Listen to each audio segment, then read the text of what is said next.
Okay. So, oh, we could do another one. We're going to do one more photo officially. Photographer showed up.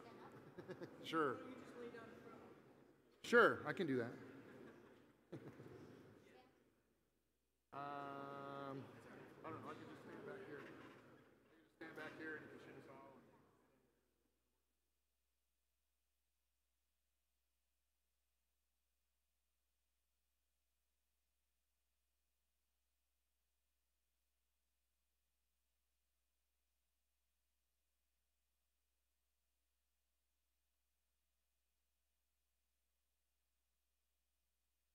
Yeah. And there's water up here too.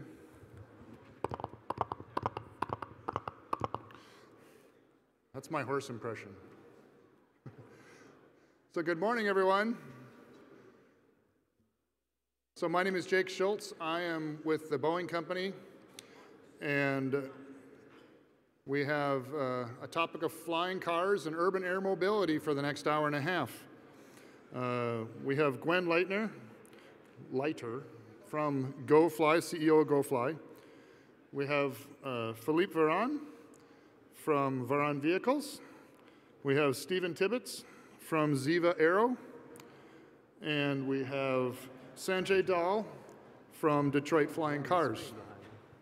Fukazawa-san from Toyota Cartivator was scheduled to be here, and he actually was here, and he had a death in the family and had to return to Tokyo. So we send our best to his family and him. Moderating the panel today will be Mark Moore from Uber Elevate. So now I will get off the stage and let them talk about flying cars and urban air mobility. all right. You can hear us? Check. Excellent. So thanks so much for joining us today. The way I'd like to start is to give a few minutes to each of our panelists to introduce what they're doing and their background. To me, I'm thrilled to be here, even though I'm with one of the bigger companies. What you're seeing here is a whole bunch of the small companies, the disruptive companies that can come up from below and create these really neat new opportunities. And I'm very convinced myself that we're in a new age of Wright brother-like flight, where there's all sorts of new opportunities, and that some of these small companies are going to turn into future giant aerospace companies because they have an agility, an ability to execute, and an ability to attract talent that large companies really can't do as effectively. So we're in a very exciting time of disruption in aerospace, especially relating to the urban air mobility market. And with that, if each of our panelists can kind of give a clue of what facet of urban air mobility and flying cars you're working on, that would be a fantastic start. Gwen? Thank you, Mark. So I am Gwen Leiter from the GoFly Prize. GoFly is a multi-million-dollar international incentive competition where we have invited the world's innovators to create personal flying devices. And for those of you who were here yesterday for Greg Hyslop's keynote address, we announced winners for the prototype phase of our competition. GoFly is divided into 3 different phases. The first is the paper competition. We awarded 10 prizes in June.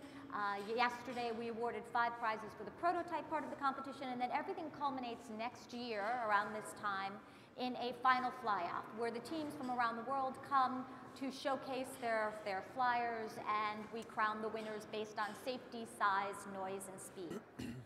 At the moment, we have a GoFly community that consists of 3,500 innovators, over 800 teams from 101 countries, including over 100 universities.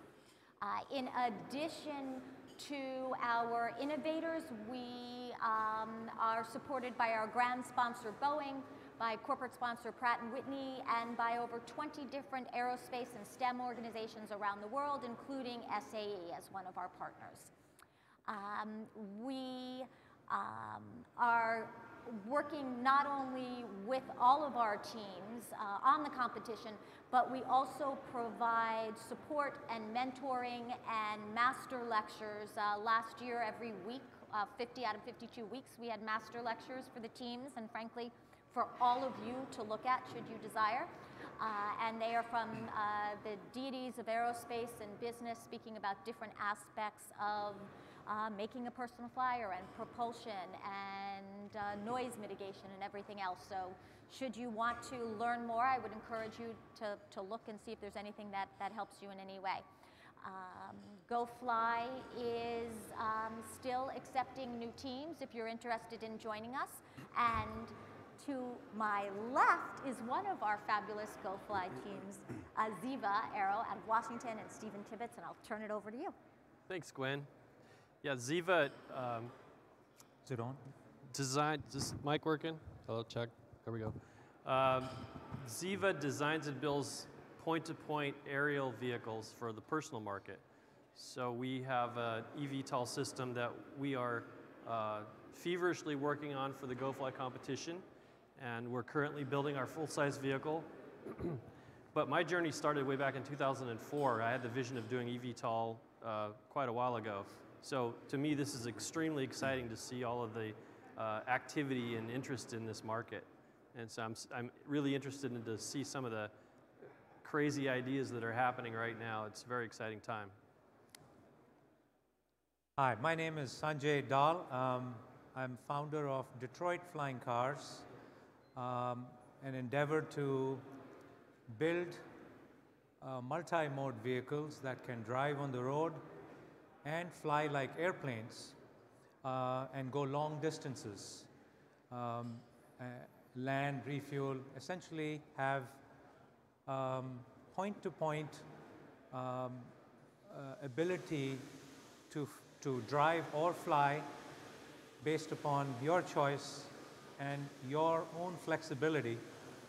And as you know, journeys begin a whole lot sooner. For me, it has been a lifetime of spending 2 decades in India, which, as you know,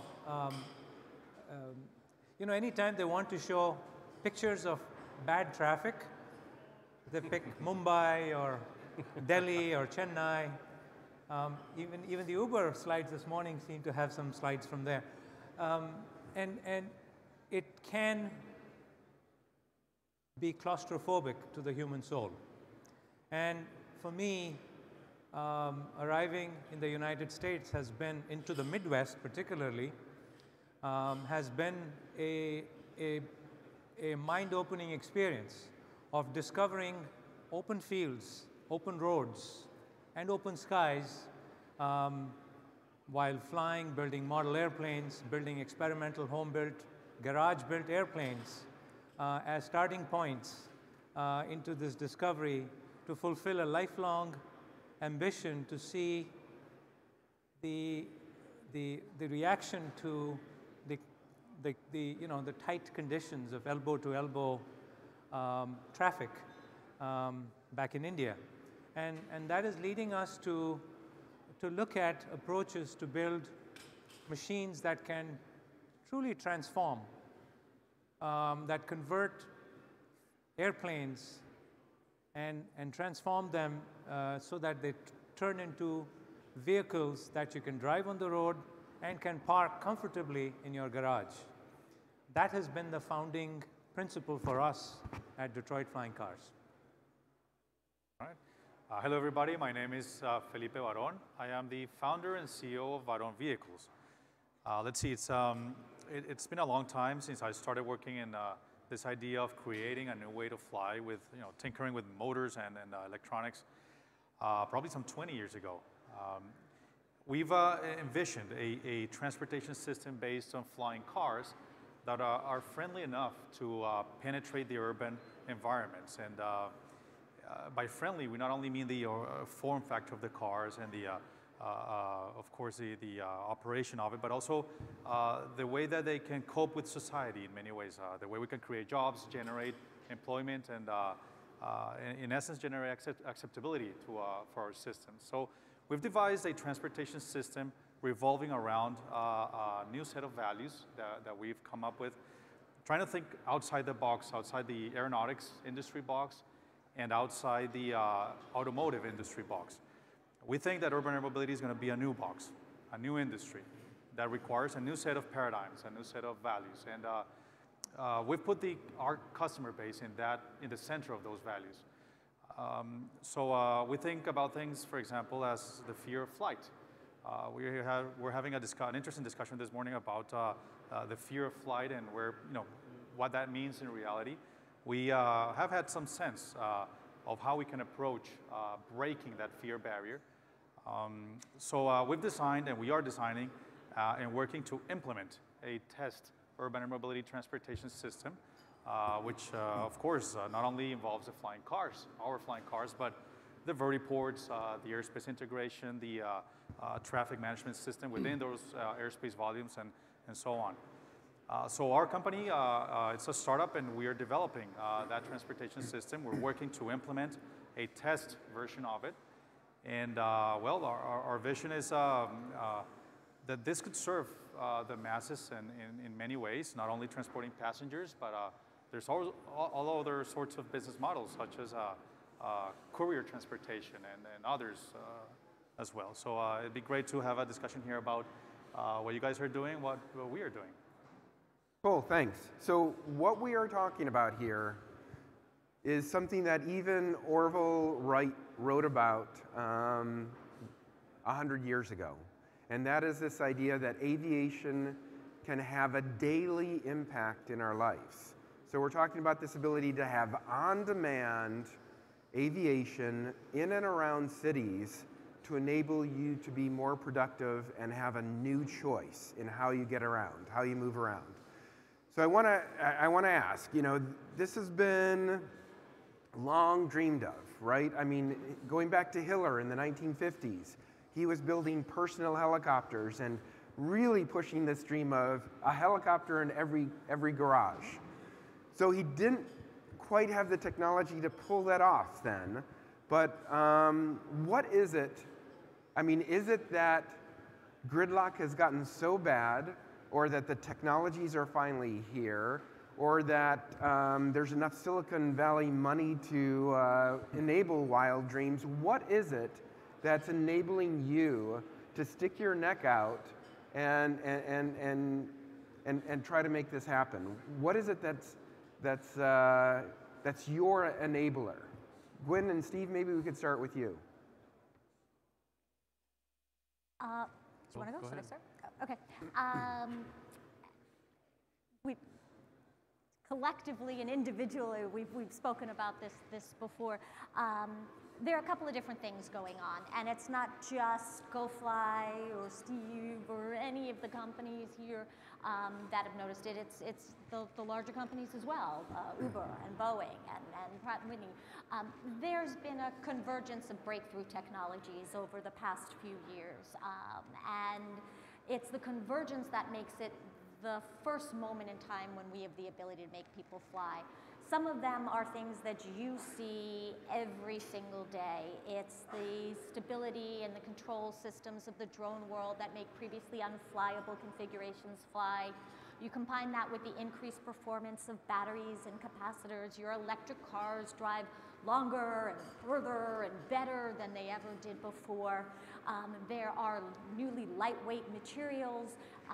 In addition, there's 3D printing and 3D metal printing and other types of rapid prototyping, which open up the world of innovation to those outside the confines of an enormous corporation. And so there are other enabling factors as well, but when you put all of those technologies together, you arrive at the first moment in time where we actually have the ability to make people fly in all new ways. And so for GoFly and for Ziva, we're talking about personal mobility and personal flyers. And then there are the flying car companies. And then, of course, you have Uber writing a white paper about making urban air mobility more accessible for all.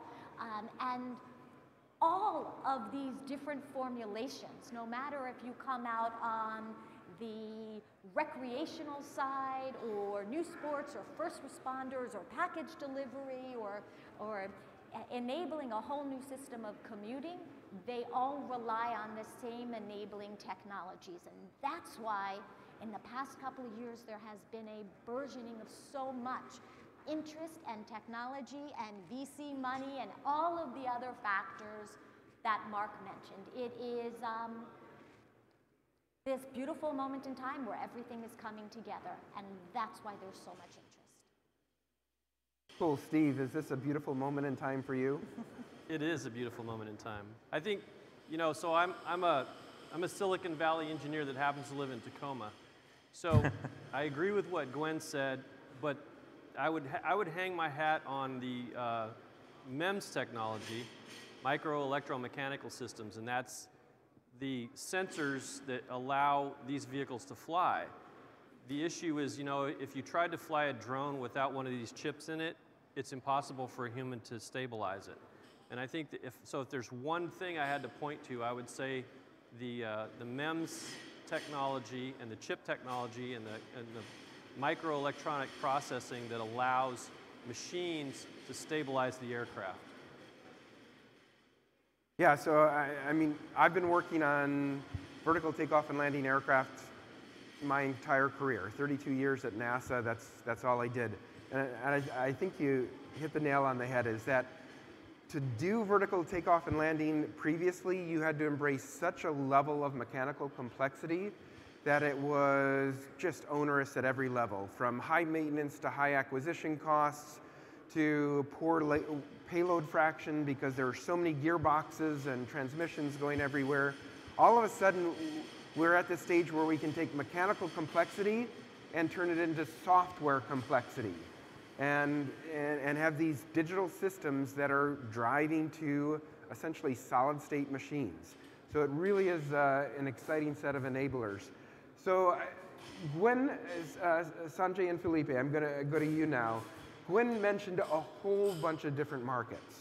So everything from fringe markets to mainstream markets.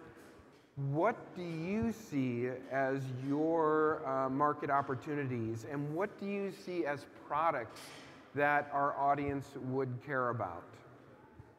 Thank you.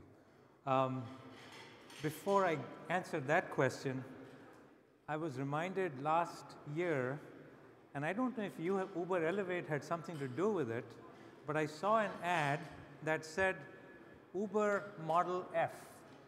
Have you seen it? There's an ad somewhere that says Uber has a flying vehicle now called the Model F. And then I saw the punchline there. It said April 1st was the release date of it. Would you? Not us.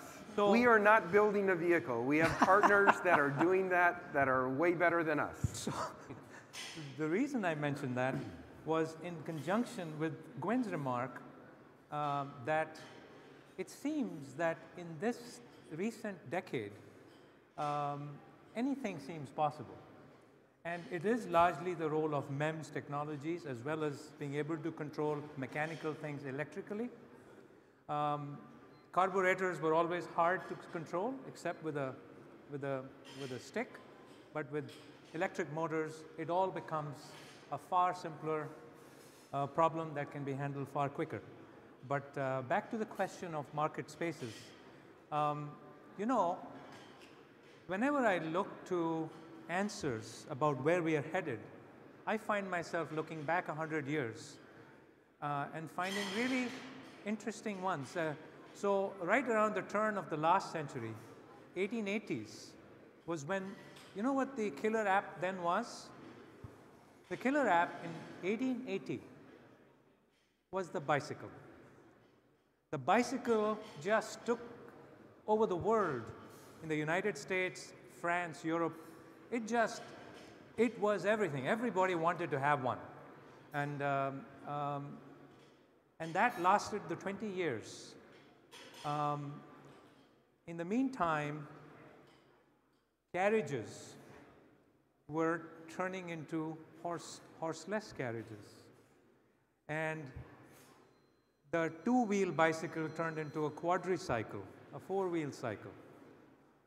And somebody decided to add power to a two-wheel cycle and turn it into a motorcycle. The Harley-Davidson company started in 1900s, early 1903 or something. 1903, when the first flight took place, at least in the United States. The Ford Motor Company started in 1903. The Harley-Davidson company also started then. I look at the role we play as not a point-to-point speed-up of saving a 1.5 hour traffic-packed trip on from LAX to where was it? Sprint, and turning it into a half hour, and there is an absolute role for it because traffic is a killer, it drains time. But there is another part of the world, and we see that largely across the Midwest, where people on Saturdays take out their motorcycles and they go for drives down the countryside. And you can always wonder why the hell they bother to do it, because they're expending gas, they're wasting time, and then they end up and have breakfast somewhere, and then they drive back. And yet they do it. And there are a lot of people who do things because it's fun to do, and a whole lot of, many of us are pilots too, and the idea of flying off to another destination and getting, what did you call it, the $100 hamburger? That's a common thing that pilots often do. And even though they go off and spend 10 gallons of gas and spend $100 essentially in buying a hamburger at a faraway place and then fly back, the choices that you have make it worth it. You can choose to turn and go that way, or you can go that way. Or you can land at a nice, interesting, appealing place and a grass field down below. These things are all personal feelings of freedom that were hard to come by in many parts of the world, especially the more highly populated areas where I happen to come from. And when you come from such places, you find that when you have these choices to pick field A or field B and test a different restaurant, these are also things that need means to do, and a motorcycle is a good way to think about that. Another extreme of that is to think about an RV. It would be hard to imagine that someone would get in this huge machine which has a bathroom and a kitchen sink in it, and you drive it hundreds of miles away and park it in the wilderness and camp out. People do that. And I believe that it isn't a fringe aspect of humanity that we choose to do such things. And I am largely driven to find niches in having machines that can deliver that kind of mission, where you can make your choice to fly, if you don't like the weather, to land, continue driving, and enjoy the landscapes around while achieving another purpose of getting somewhere. That's what drives me. And so I believe there is a place, just like in the early 1900s, and as you know, the Harley-Davidson company is still around 120 years later. So I believe there is a sizable market for, I wouldn't call them recreational vehicles, but these are vehicles for personal freedom. Felipe? So let's see, markets. We've done a tremendous effort to try and identify that potential market. Of course, I agree with you guys. This is a new industry, and it's like a new era. Urban air mobility is allowing us to dream, or to sort of like bring those dreams, those childhood dreams again, and see them as realizable. So all sorts of applications come to mind, and we have continuous talks about ambulances, where you have a driver, a medic, two stretchers to be able to reach places that couldn't be reached before, because we're now using cars that can have some way smaller footprints and access places in cities that other air vehicles are not able to, all the way to courier and deliveries and fulfillments, and of course the logical application, which is transportation of passengers. And I do have to add, I think you mentioned it now, that one thing is the enabling technologies, and we do say that a lot of stars have aligned so that urban air mobility can happen. I've been working on this for over 20 years or something, a long time. But our company was just founded probably 3 years ago because these stars starting aligning themselves. And adding to that enabling set of technologies is the problem, the mobility problem. So if you look at data on the city traffic and the pollution problem and the congestion situation and so on, it is getting worse. It is definitely getting worse. And we see that as an opportunity, definitely a huge opportunity. And many countries have growing economies, growing GDPs, where people who are being affected and their lifestyles are being affected by that problem would be willing to pay the added cost of a new way and a better way and faster way of transportation. So in that hard effort to identify the markets, we've come to the conclusion that wanting to crawl, I think you use that same analogy because I've used that all for many years. You first have to crawl, and then you learn how to walk, and eventually you learn how to run.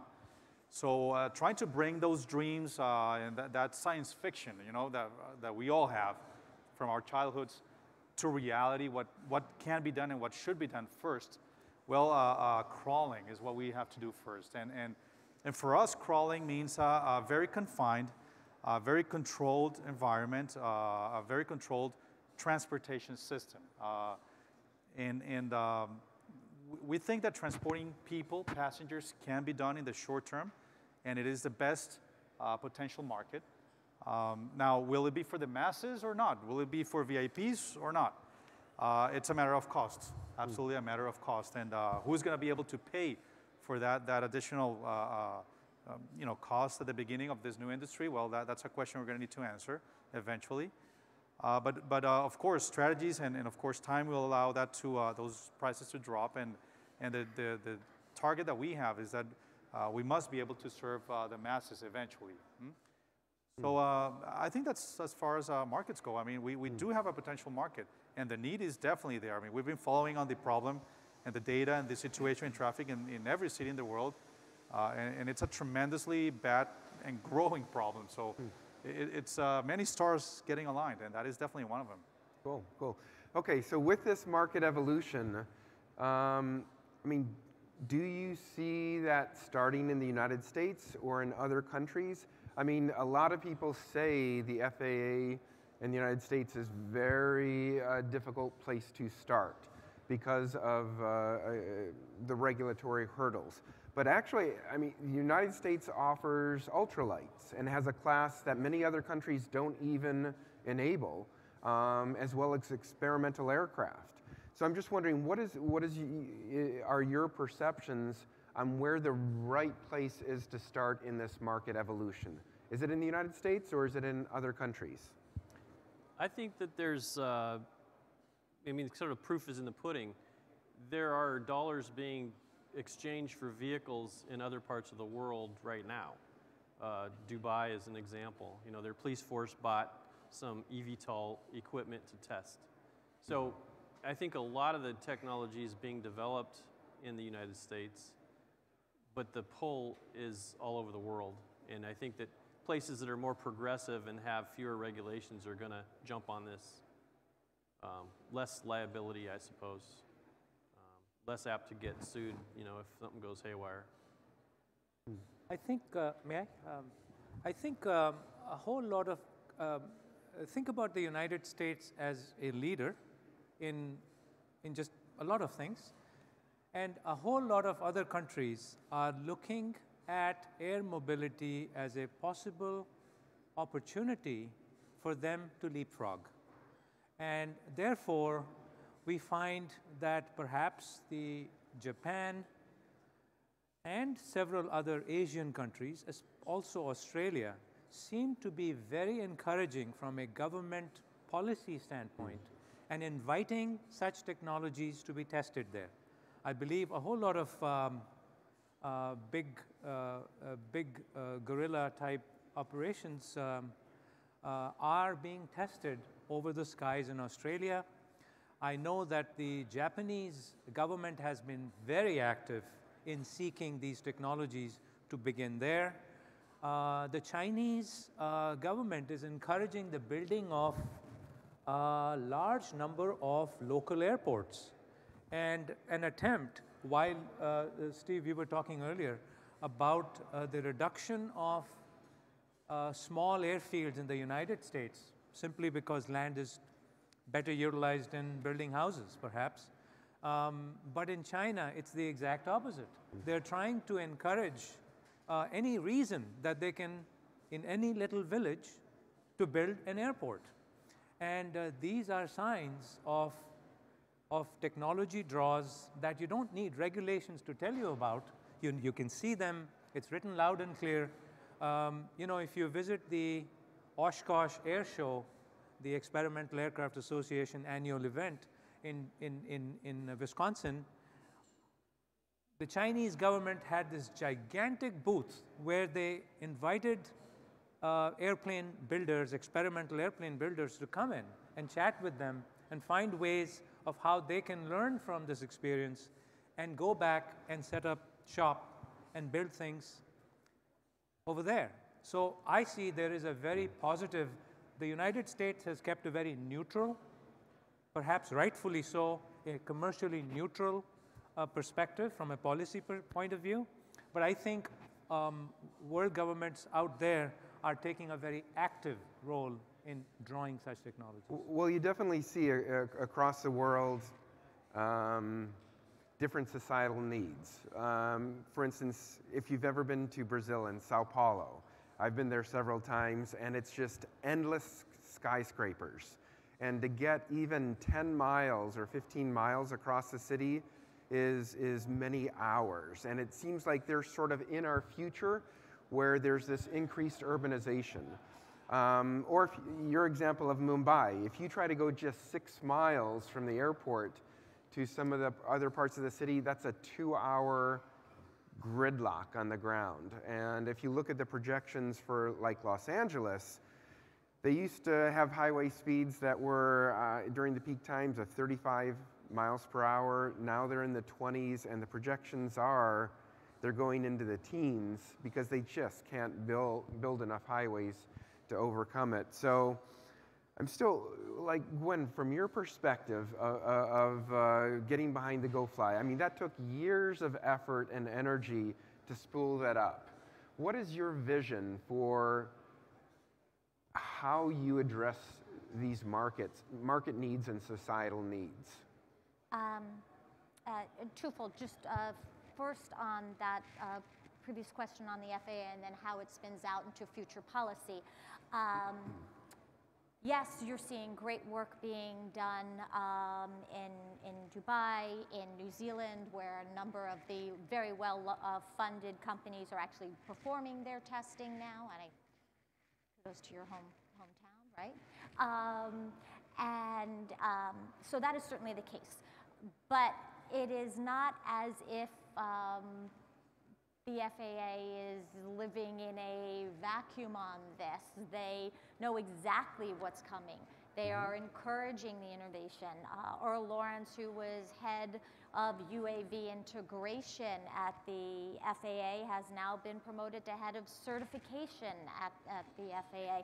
They know what is coming. They are looking to help American companies innovate and allow the world to innovate within our airspace. They just want to do it safely. So while they may, at the moment, it may not be as a permissive an environment in the US to test as it is in other places, everyone knows what's coming and everyone is preparing for it. And to your next question of, you know, what happens with the what next, you will see rules being written, and there currently are, and GAMA, who's another of our organizational partners, is working on developing standards for electrics, as is SAE. So a lot of very intelligent, policy-minded people are coming together to provide a framework where all of these different types of flyers, whether they are 6-person urban air mobility flyers that are taking off from the rooftops of major cities according to Uber's plan, or whether they are first responder and organ donor delivery or blood deliveries in rural regions, and drones are doing this right now. There's a company, Flirty, that is doing this in blood delivery in Africa, and they're phenomenal. There's a whole lot of innovation. There's a whole lot of policy being worked on, and I think for anyone on this stage or in the audience or anywhere else to say, this is the way it's going to be, would be both naive and pompous, because we're all in this, figuring this out together. And certainly those companies that are larger and better funded get to have a louder voice and are better able to be at the table for those negotiations. What GoFly likes to do is to be a voice for the smaller companies who, after GoFly, right? We say what happens during GoFly is important, but what happens after GoFly for our teams is way more important. So for GoFly, we'd like to help our teams be at the table, because we know that there will be a major life for our teams after GoFly. And whether they are bought out with or funded by the bigger players, whether they are remain as startups and just grow to be, you know, from the baby GMs and the baby Fords and the baby Chryslers into the big next companies, those are all and options for our teams. So we don't know, but there are a number of different ways it can go, and I think that everyone involved knows what's coming and is trying to do the right thing, not only for making sure the flyers are safe and the urban air mobility transport system is safe, but the people on the ground are safe also. Cool. So get your questions ready. I'm just going to ask a couple more, and then we'll entertain questions from the audience. So Gwen, definitely this is a time of incredible opportunity, but also there's real challenges. So Steve, I'm wondering, like, from your perspective as developing a specific vehicle, I mean, can you tell us about the challenges side of what's going on?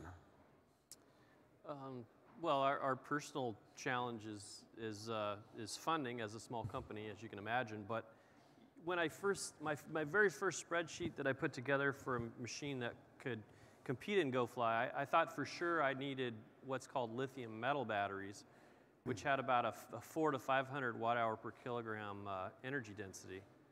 And so I tried really hard. I reached out to 3 or 4 different companies.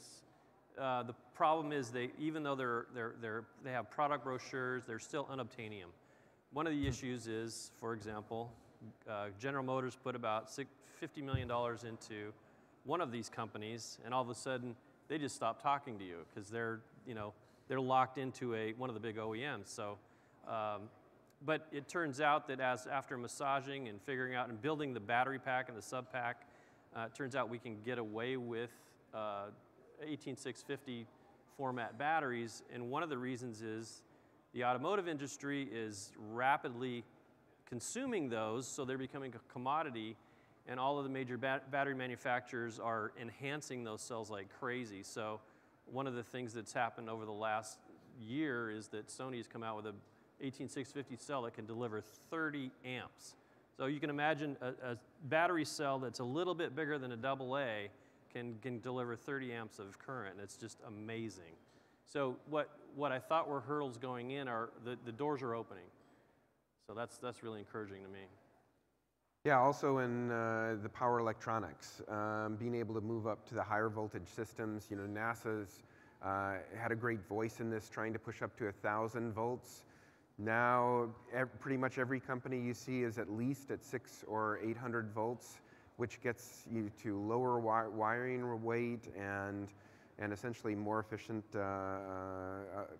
aircraft overall in terms of integration. Sanjay, Felipe, any word from your perspective on the challenges? Well, I think unlike other fields or individual fields of mobility, the air mobility definitely adds a order of magnitude of safety considerations,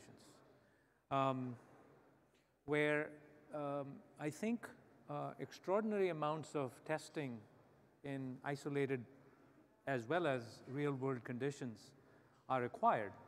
And funding becomes challenging because you need to put an enormous number of hours of testing of these machines. I think that is the biggest challenge. You will undoubtedly, over the years, this happens in every field, that you have fatalities. I guarantee it, it will happen. And when it happens, how does the media respond? How do people react? I think becomes challenging, and overcoming that will be interesting to learn from. But because it deals with air and the fear of flight, the fear, right? The fear factor is far greater. And a car accident, I mean, there are certain numbers, you can see the stats on automobile accidents every year. There's a sizable number. And yet, one single aviation accident is the center of all the news. There could be 100,000 fatalities in automobiles, but one single plane crash and everything else comes to a halt, and that's the source of discussion. This safety concern, I mean, it ultimately is about how do you continue to reduce the number of defects. Yeah, well, in our case, because we're not just only working on the flying cars, but we're working on the entire transportation system, we have a different set and a broad set of challenges. And of course, the cars themselves are a challenge. We are trying to keep it on the simple side, trying to build cars that are, that allow us to have a low manufacturing cost and a low supply chain cost eventually, operationally and maintenance and so on. That's our focus. So I think that to add to Jorg's challenges, which I agree with fully, I think there's paradigms that are well established.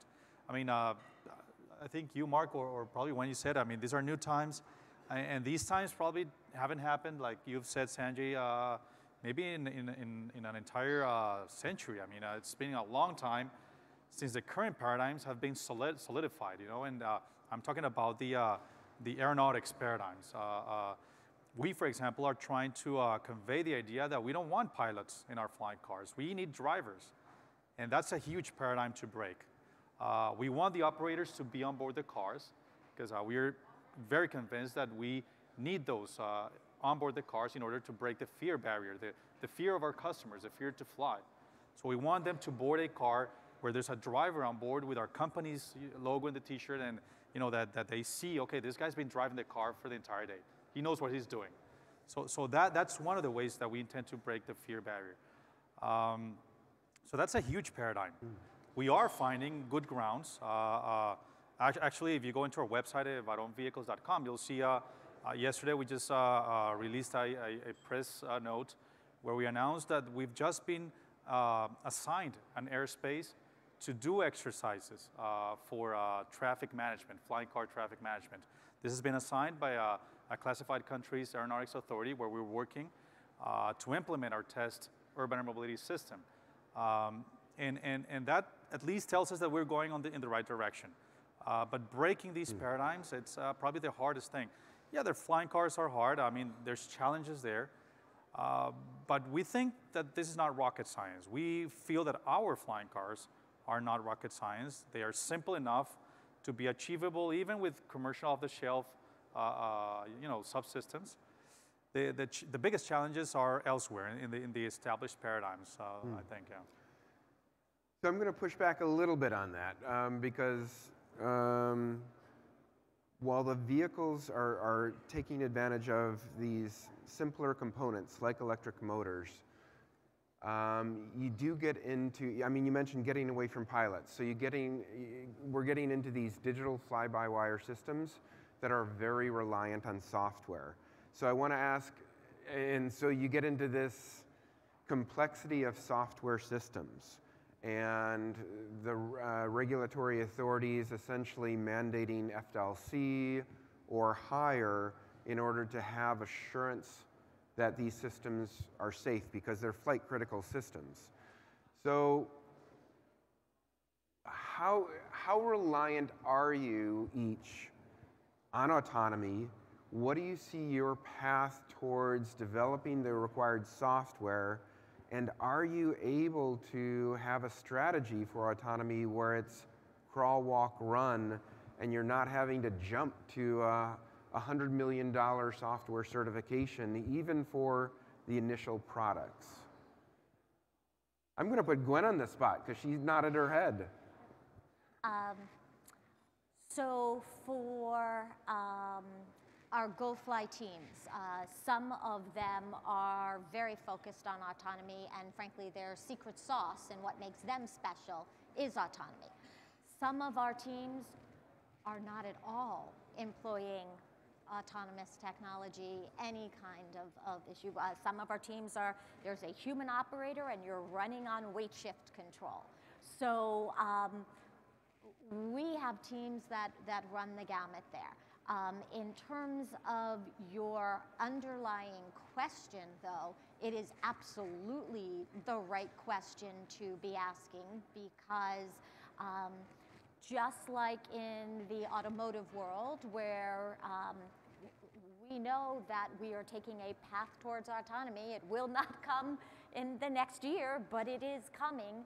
So too, in the world of aviation, we are also taking that pathway towards autonomy. And frankly, for the larger companies like Uber and the world that they're envisioning, autonomy is perhaps the enabling factor in order to reap the riches and rewards and get the economies of scale needed to really benefit in that way from an economic standpoint. So GoFly, we have teams at both ends. It is very difficult. At GoFly, we made the decision that we wanted to create an open white space for innovation. And so whether that innovation is in an area of autonomy or in propulsion or in noise mitigation, all of that innovation is for all of us together. We discussed those enabling technologies that make it almost a golden moment of innovation. GoFly did not want to say no to any of it. So our teams can choose which enabling technologies they want to participate in. Yeah, yeah. Well, certainly it seems like the smaller the number of passengers, the more reliance there is on getting away from skilled pilots. I know, like for Uber, we plan on using proficient pilots for many years, probably at least 5 to 7 years. And that's one of the reasons why we're talking about 4-place vehicles, because we can amortize that $120,000 pilot cost over the 4 passengers pretty effectively. So Steve, I'm gonna put you on the spot now. So you're pushing on, a 1-person or 2-place vehicle. How reliant are you on autonomy, and how big of a problem is software for you? Well, the honest answer is that we are all standing on the shoulders of giants, and as it turns out, at the same time all of this underlying technology is being developed, there is this thing called open source movement, and you can get any one of us can buy a flight controller on Amazon for $170 that's amazing and has a huge open source development environment behind it.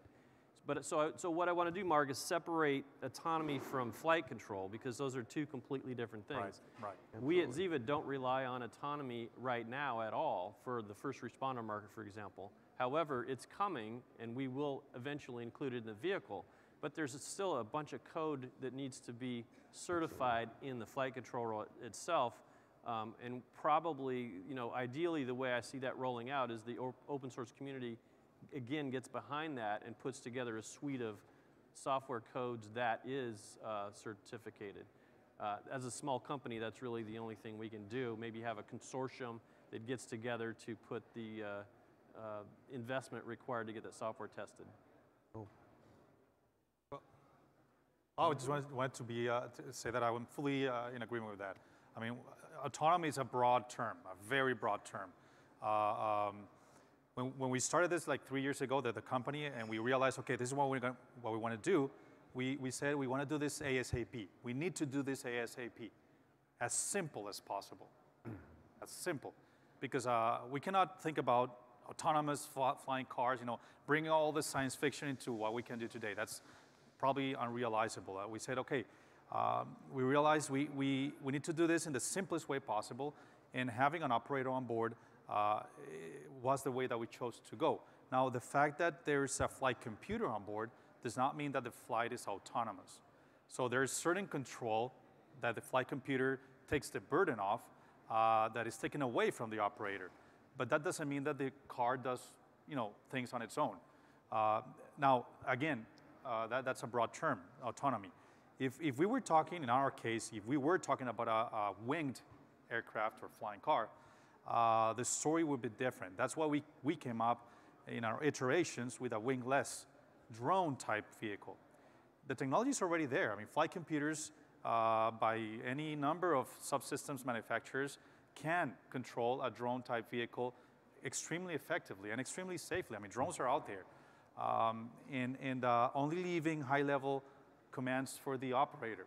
And for that reason is that we call them a driver. And that's the reason why we were able to design and build and operate, and we do all the time, these prototypes with our human-machine interface, which is just like that you would find in a regular street car. Steering wheel and a small number of buttons for high-level commands. And that's why we can talk about a driver. And we have demonstrated that concept extensively. And again, that's why we're getting these positive responses from aeronautics authorities. So again, autonomy is a very interesting point. Mm-hmm. I think that we will eventually get there. I'm a huge believer in technology. Otherwise, I wouldn't be here in the first place, right? But steps have to be taken, and we don't know how long it'll be. If it'll be a year or a decade or how many decades till we achieve some level of autonomy. And then the question is, what is autonomy? I mean, how autonomous is a system? That's a whole different universe there. So, yeah. Cool. Let me just add my bit to this. Autonomy is not central to the kinds of things we're thinking about. However, we anticipate that in future years that will be something that is a factor, and I anticipate that riding the coattails of the auto industry, which is obviously working feverishly on autonomy, will have answers that can be adopted. And as you know, from a flight standpoint, airplanes have had autopilots, and general aviation aircraft have had autopilots for a long time, and they continue to get better. And really, I think autopilot, the term autopilot comes from the aviation industry, and in fact, while you're in that third dimension, the obstacles change, they become fewer. You don't have cats and dogs and chickens running across the street or all that sort of thing. And so the autopiloting challenges of flight are different, and ones that have been addressed for the last 30 to 50 years by the aerospace giants already, and solutions exist. And I believe that the auto industry is working along the same timelines, and we believe solutions will be available that can be adopted in open source forms and in other shareable ways in the very near future. Yeah. So I'm just about to open it up, so get your questions ready. We're approaching the last half hour of the session, but I wanted to ask one more question. One of the really unique characteristics of these vehicles is, and how they're different from the prior generation of aircraft and helicopters, is that they embrace design for redundancy. They're developing architectures where you do have these more compact components, lower cost components, but also lower reliability components. How central is this design for redundancy as part of your logic? That is, if we're talking about flight controllers, instead of having, a Garmin system that's pretty darn expensive. There's many of these open source projects that are developing flight controllers that are drastically cheaper. Can you put them together as a triplex or quad system and even have dissimilarity between different flight controllers, or from the powertrain and control perspective? How central is this enabling concept of designing for redundancy into the vehicles that you're developing?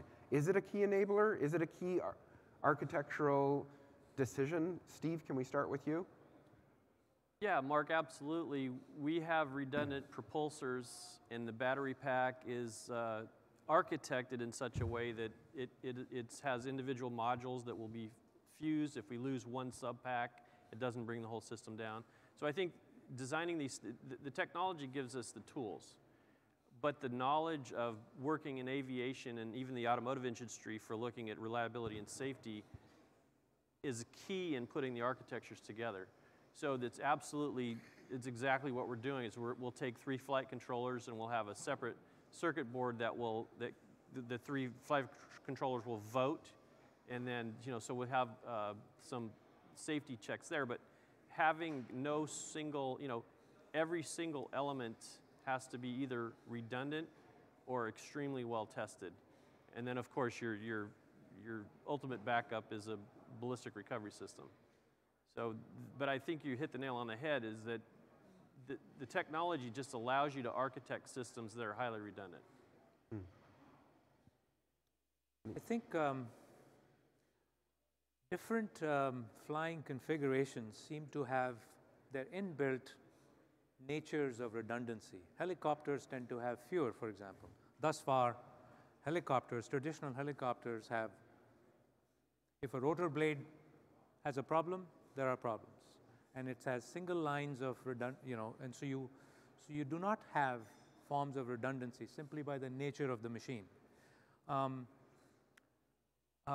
With vertical takeoff machines with multi-rotor configurations, you are clearly adding in more mechanical components, additional motors driving additional propellers, each of which can compensate, and control systems that can compensate for the absence if there is a mechanical problem with one or the other. With winged flight, you rely on the wing to help you glide when an engine failure occurs. And driving on the road, a stalled engine in a car is not much to deal with. It's not a problem statement in a sense. So in flight, ballistic recovery, parachutes, as well as redundant mechanical propellers, propulsion systems, is a starting point. However, what you can't fully account for are the, failure points tend to be mechanical rather than electrical, most often. And that tends to be the sticky wicket in the whole thing. And I don't have great answers to when there's a mechanical failure that in fact is unanticipated. Well, that's a very interesting point for us. I mean, it's very central to our exercise and our architecture. Simplicity for us is extremely important. Airplanes are complex machines, right? Aircraft are complex. Helicopters are very complex machines. The more complexity you have, the more subsystems you have, the more probability of failure you have, basically. So for us, designing a flying car that was radically simpler was a central part of our exercise. And we've come up with a vehicle that is basically composed of 3 things. It's a chassis, it's fixed motors, there's no mechanical parts, no moving parts, hydraulics, no mechanics, no pneumatic systems, because we don't need that, right? I mean, these new technologies enable that. So redundancy by design or by nature, it's there. But as far as the security or the robustness of those subsystems, well, it's an opportunity. When you have simplicity, it's an opportunity to pay more attention and to make more robust subsystems and still maintain maybe even less cost, overall cost. We're not looking at any sort of low-level flight computer or anything similar. We're looking at subsystems providers that can actually provide very robust and very reliable flight computers because, of course, safety, it's paramount. It's the central part of any of our systems. So I think it's not hard to achieve. Even though these are very robust, they're commercially available. With little engineering and little design or non-recurring engineering, this is easily achievable, and that's the way we're walking, yeah. Okay, let's go ahead and open it up for some questions. Does anyone have a question? I get to ask the first one because I was standing next to him. So, well, Ravi Rajamani, I guess you had started, Mark, to talk a little about the power electronics, and then you mentioned batteries as well. Within the three major groups of components in all electric aircraft, batteries, electronics, and the rotating machinery, which do you think is the barrier to getting things smaller and extending the range? Oh, and anybody, obviously, can. Batteries. Batteries is the key, yeah. I mean, we're fighting range and useful load. On our single passenger vehicle will probably have almost 300 pounds of batteries in it. So it's, but the way I look at it, let's see, one of the guys from the national labs stated recently in a talk that by 2045, battery technology will be on parity with gasoline. So the energy density is improving greatly, but what he meant was it'll be 1/3 the energy density of gasoline, but the electric drivetrains are so much more efficient that effectively it gives you the range of a gasoline engine. So I think that's definitely the weakest link, but I think there's tremendous strides going on right now. Maybe I can add to that. That definitely in our exercises, in our models, we've seen that batteries are definitely that gridlock there, that bottleneck on eVTOL. There's many problems with batteries. Of course, the battery itself is one problem. Then we found, and again, this depends on the type of vehicle we're talking about. It may not apply to other vehicles because they're different. But in our case, in our type of flying car, we found that it would just not be viable from the source of the energy point of view either. It would require so much electricity that maybe even the energetic matrix of a country can be unbalanced because of a transportation system implemented in a country. So there's two problems, the batteries themselves, and then where do you get the electricity to charge those batteries in the first place as well. Yeah, I think that's a key point, and then maybe we could throw that one back to Mark, because you're hammering your batteries. You're doing how many 10, 12 cycles a day, or in the rush in the hour. morning shift? Yeah, 3-hour so shift. that's a great question. So that, I mean, again, there's no one size fits all in batteries. There's batteries that have high energy density, there's batteries that have high power energy, there's batteries that have good cycle life, and there's batteries that you can charge really, really fast. Yeah. So how are you guys handling that at Uber? Yeah, so there's this really interesting decision that needs to take place with electric aircraft. And it's kind of like, I call it the Tesla decision. And that is, you need to design electric aircraft for very large battery mass fractions. On the order of 30% of the vehicle needs to be battery. Otherwise, you're going to be abusing those batteries with high C rates and high depth of discharge. So for us, yeah, I mean, we need to be able to fly these aircraft for 3 hours in the morning, 3 hours in the afternoon with only 5-minute stops. So what's nice is the vehicles are designed with a very, very large battery so that each average 25-mile flight is only taking on the order of 15% depth of discharge. We're able to charge for 5 minutes while we unload and load passengers to get some of the energy back. And essentially, we have a sawtooth distribution down. We've put together a battery lab where we're doing cycle tests of hundreds of batteries at a time, and essentially shown that you really want to be cycling between like 85% and 40% of the battery, and that's that's where we stay within for those peak operating hours.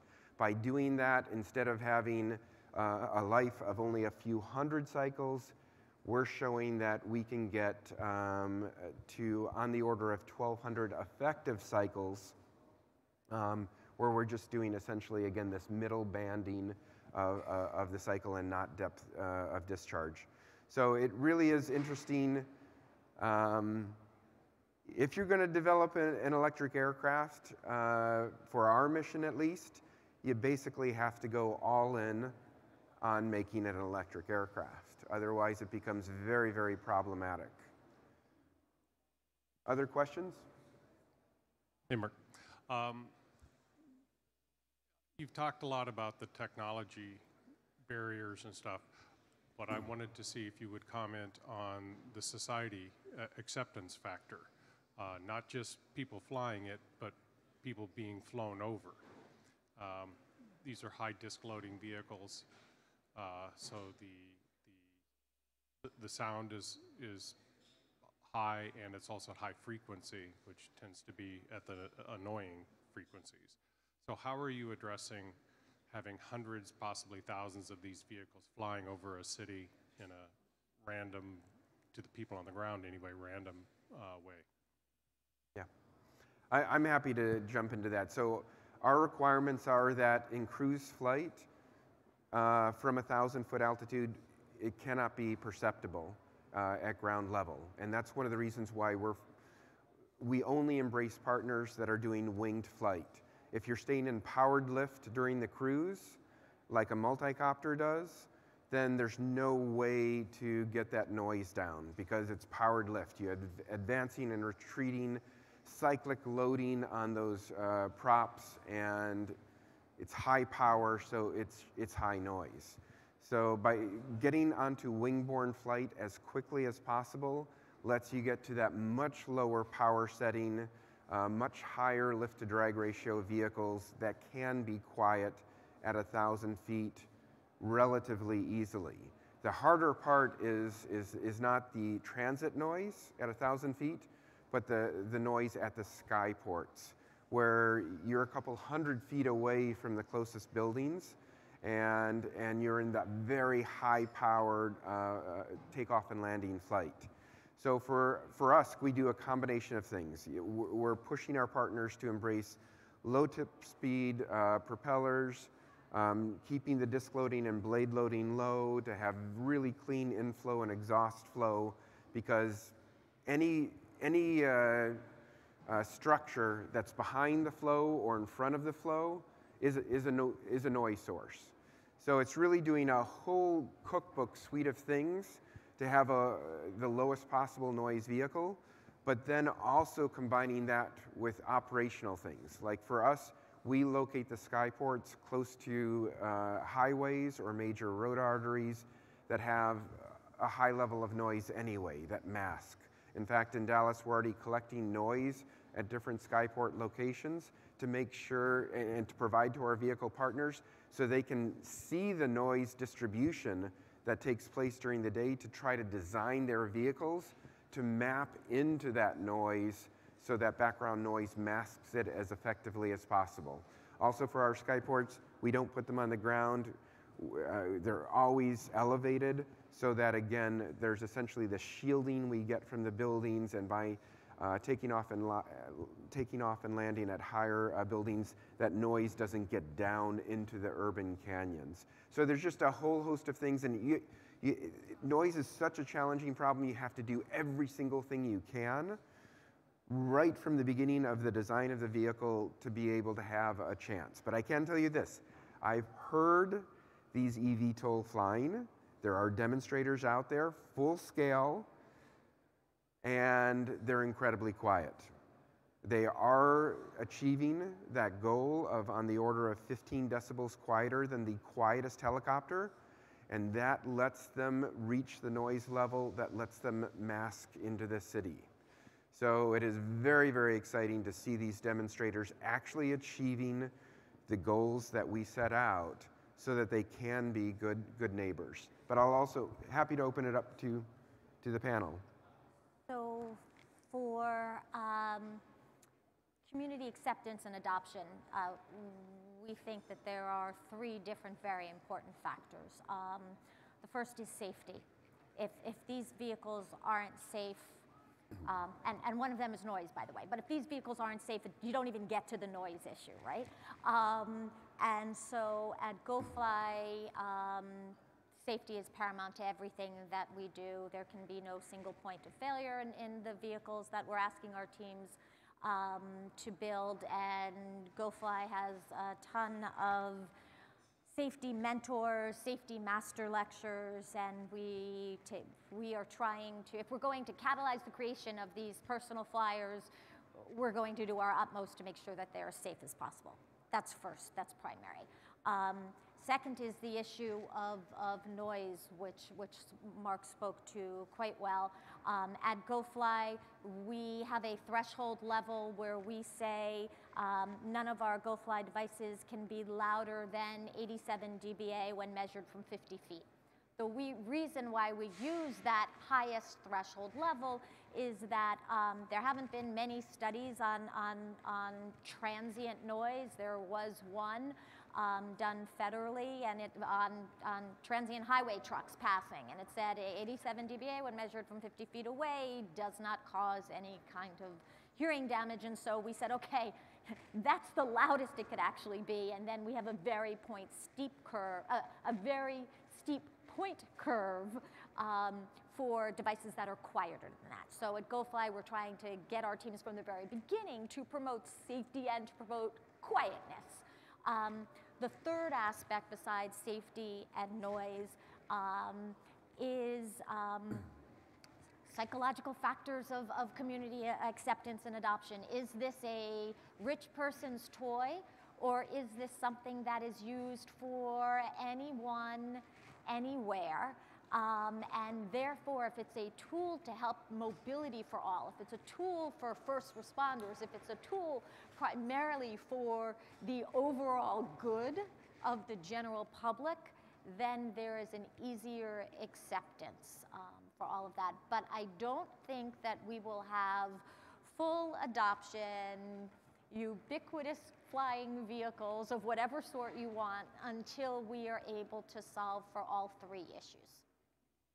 I think the noise is really fertile ground. So if anybody's interested in doing a research project, I think there's all different directions it can go, not only just lowering the tip speed, but micro vortex generators, adopting the technology from something simple like a computer fan. There are companies that make whisper fans that are incredibly quiet. Adopting some of those technologies in propulsion, I think it's going to be a very rapid curve that's developing these technologies. So noise is it's a very big challenge, but it's also going to be solved. It has to be solved. Yeah. Has to, and maybe I can add that, yeah, of course, safety is number 1, and not only the actual safety, but the perception of safety. That's extremely important.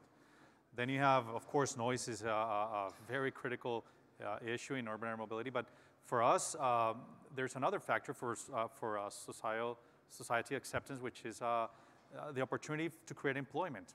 So we are talking about a network with maybe hundreds, if not thousands, of flying cars, and that for us, multiplied by 3, is the opportunity of employment for drivers, and that is another way to generate acceptance by society. For our products, may I?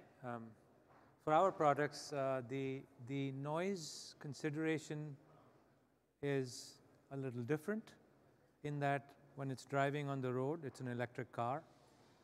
When it's flying at high altitudes, and airplanes already fly at those altitudes and make already prevailing sounds. Adoption in this niche space of dual mode vehicles then becomes one of adoption becomes an aspirational matter, less about safety will always remain a consideration. That is the sort of the fundamental requirement for flight, anything that's based on flight.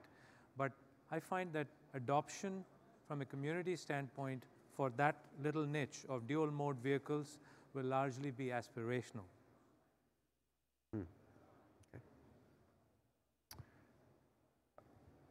Another question? About the battery problem, we have now in Japan being produced in series Toyota and Honda fuel cell hydrogen vehicles. So I am amazed that see nobody of the panelists saying about electric vehicles using fuel cells. I think that is ambient good too, because hydrogen is a and why not think now have even fuel cells being developed using not hydrogen but alcohol, for instance. What do you think about that? And second, now is for vertical takeoff. Something go up, Newton's law says that you have to pick some air back. So you can use, for instance, the jet plane with small area, very high velocities. Helicopter with big areas, low velocities. But when you go with this size of a car, the velocities are will be high. So you create not for a position like Hubble, but when you have point to point, you will always have problems with all this jet going down. Okay, Yeah, so let's jump. Yeah, 2 questions. I'll jump in. So we looked at hybrid using fuel cells, but right now our company's focused on winning the GoFly prize, and we determined we don't need it. So the other issue with it is there's no, from my survey, I could not find any commercially available fuel cell stacks in our power range that were light enough. So does that answer your question? Well, regarding fuel cells? I'll go one step further, and that is we've looked at every fuel cell. Fuel cells are better than batteries at specific energy. They're far worse at specific power. And we have very short distances, so a fuel cell doesn't make sense for us because the specific power, you would have to have a big fuel cell system that gives us more range than we want and less power than we need. So that's why fuel cells aren't being considered for these shorter range solutions where batteries, frankly, make more sense. More like a trickle charger. Yeah, exactly. The second question was relating to the induced velocities and the disk loadings of these vehicles. So this is someplace where Gwen and I argued for quite a while because I was always pushing for, hey, have a bigger bounding box, but she rightly, is focused on having a very compact solution for an individual flyer. So, Steve, I mean, what are your disk loadings? How do you deal with these higher induced velocities? Because I know, like, for the aircraft that we're developing, we're looking at 5 to 10 pounds per square foot disk loading, which is a sweet spot in terms of power required and the noise generated. What kind of disk loading are you at, and is that a problem for you? 15 to 20 off the cuff, but I think that, from my point of view, having the digital flight controller helps solve that problem. The issue is, I believe the issue is the downwash and the jeopardy that you can get into when your vehicle flies through your own downwash. And I think that, flight planning and computer-controlled landing and takeoff is critical. Yeah. That's the solution. We have to have higher disk loading, thanks to Gwen. Well, but one of the nice things that Gwen did is she did a very practical thing where I think you're still doing where they place a standing brick at the edge of at what distance? 30 feet. I'm going to let you guys talk about it. So, and the answer is if your induced velocities knock down that brick, then you don't qualify. Correct. So Gwen is taking into account this issue of induced velocities and the operating environment of these vehicles. And I would like to say that while I'm definitely thankful that you're all saying Gwen, GoFly has a phenomenal team that is way more than Gwen,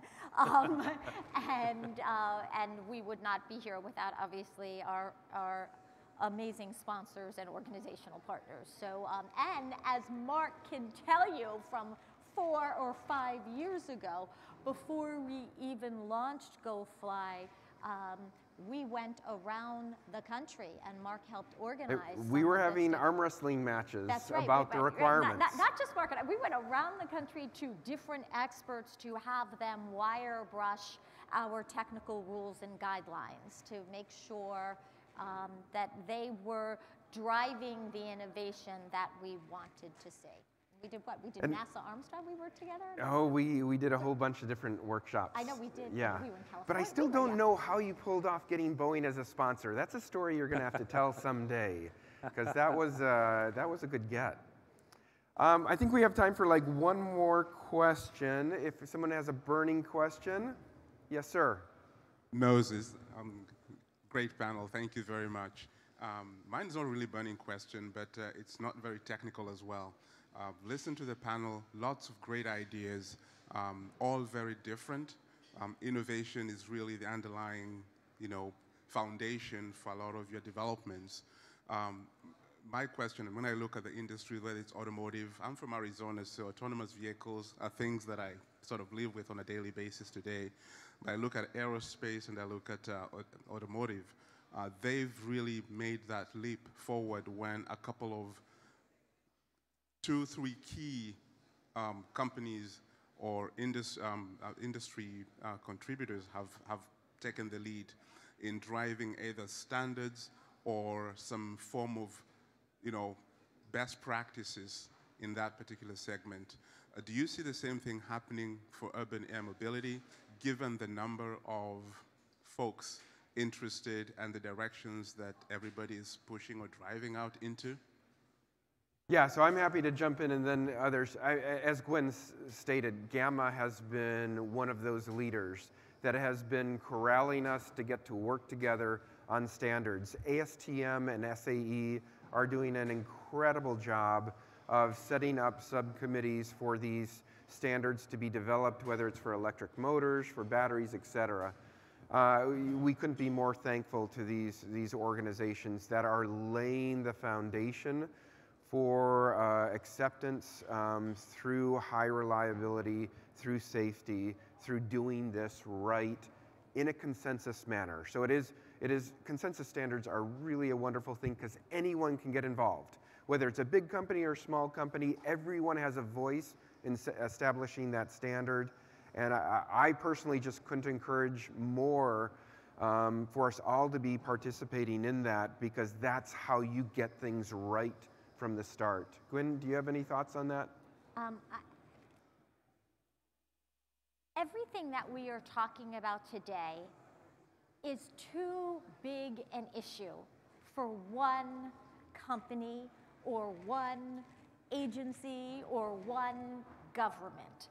And so what you're seeing, and frankly, one of the most wonderful things about everything that we're all talking about that you're seeing is it's a real community. It is a real community.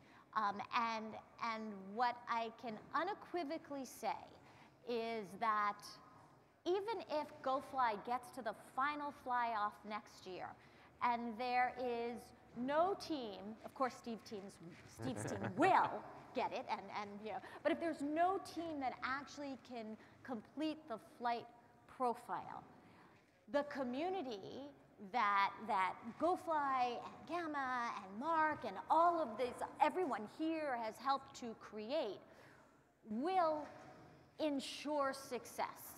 And no one sitting here can tell you if it's going to happen in 1 year or 3 years or 5 years. We can all prognosticate. We all have our and frankly, we're kind of aligned in when we see this actually happening and being ubiquitous. But no one has all of the answers.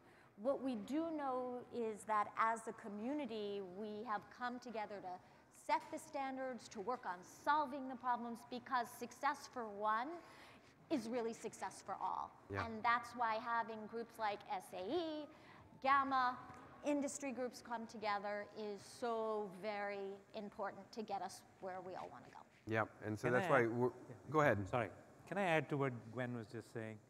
That yes, we indeed need organizations that nurture these standards, but this is an industry that I believe is in massive flux. It's going to see considerable change over the next decade. And you would be building a baseline of standards which will be then subject to enormous updates over the next decade, because the conditions as we anticipate today will probably not be the ones 10 years hence. Yep, yep. Yeah, so we are incredibly thankful to SAE for sponsoring this and providing that increased sense of community for us all to work together to lay a great foundation. We're out of time, but I want to ask one more question. I've got to go jump in a horseless carriage. Sanjay, you said that, and then you said flying car. What in the world are we going to call these things? Because thank goodness we don't say, I'm going to go get in a horseless carriage now. Yes. And we came up with the word car. Yeah. Are we going to call these flying cars? Please say no.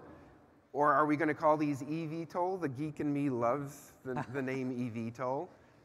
What do you want these vehicles to be called in the future? Everyone gets a last word. It's called a Zero. That's a little bit self-ingratiating, but that can be your According answer. to that, they should all be called GoFlies then. No, for GoFly, I think flyers, personal flyers works. For what you're doing, I think that we need to come up with a new name.